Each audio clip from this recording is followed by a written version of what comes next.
یہ جو میں بات کر رہا تھا حمام کی، جب آپ روحانی غسل کر رہے ہیں، ہر غسل کی روحانی غسل کی نیت کر لیں، ہر غسل کی روحانی غسل کی نیت کر لیں. بس صرف دعا ہی کا تو پڑھنا ہوتا ہے نا، دل ہی دل میں دعا پڑھنا، زبان سے نہیں. یہ جب نہا رہے اور دعا پڑھ رہے اور یہ تصور دل ہی دل میں ہو، یہ تصور دل ہی دل میں ہو کیا کہ یا اللہ میں جو میرے اوپر پانی پڑ رہا، اللہ اس پانی کی برکت ایسی ہے کہ میرے من کو، میرے تن کو، میرے انگ انگ کو مولا دھو دے.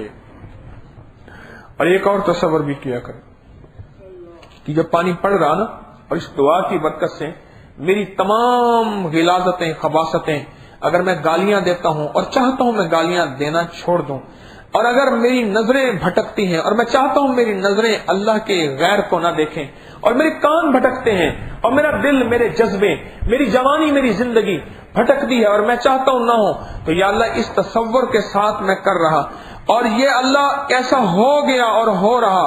اور پھر اللہ سے عرض کریں مولا تو خود ہی تو کہتا ہے میرے بندو میرے ساتھ جیسا گمان کرو ویسا معاملہ کرتا ہوں.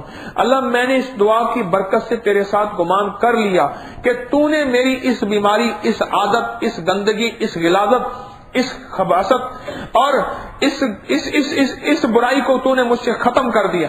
مولا میں نے تصور کر دیا، اب تو کر دے تیری مہربانی. اللہ میرا بس تو یہاں تک تھا نا، میرا بس یہاں تک تھا نا کہ میں یہاں تک کر سکتا ہوں، مولا تیرا بس. اور ایک اور نیت کیا کریں، وہ بڑی اہم چیز بتاتا ہوں، بڑی اہم چیز بتاتا ہوں. جب بھی غسل جنابت کیا کریں، ازدواجی زندگی کے بعد جو غسل ہے وہ کیا کریں، اور اس غسل میں دعاؤں کا اہتمام اور روحانی غسل. یا اللہ اس کے ساتھ جو اولاد ہو، اللہ اس اولاد کے ساتھ تیری مدد اور تیرے فرشتوں کی حفاظت ہو. الا ما رحم ربی، نفس امارہ، قرآن کی آیت کا میں نے عرض کیا، وما ابرئ نفس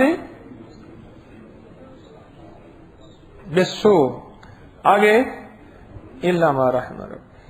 اللہ پاک نے فرمایا لوگوں خیال کرنا، ایک نفس امارہ ہے جو تمہارے ساتھ رہے گا، وہ ہمیشہ تمہیں گناہوں کی طرف بلاتا رہے گا، اور ایک نفس مطمئنہ ہے وہ تمہارے ساتھ رہے گا، وہ ہمیشہ تمہیں نیکی کی طرف بلاتا رہے گا.